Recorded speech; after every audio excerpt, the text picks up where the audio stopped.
49वां दिन।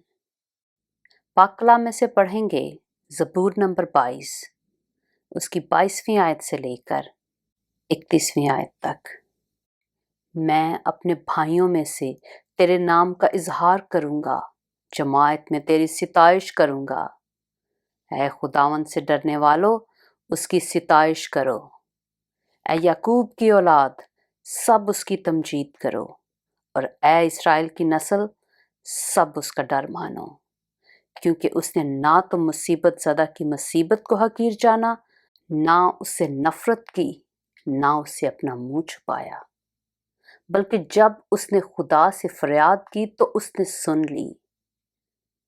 बड़े मजमा में मेरी सनाखानी का बायस तू ही है। मैं उससे डरने वालों के रूबरू अपनी नज़रें अदा करूँगा। हलीम खाएंगे और सैर होंगे। खुदावंद के तालिब उसकी सिताइश करेंगे। तुम्हारा दिल अब तक जिंदा रहे।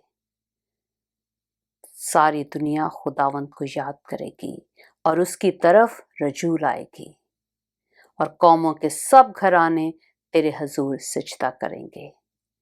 क्योंकि सल्तनत खुदावंद की है, वही कौमों पर हाकिम है। दुनिया के सब आसूदा हाल लोग खाएंगे और सजदा करेंगे। वो सब जो खाक में मिल जाते हैं उसके हजूर झुकेंगे।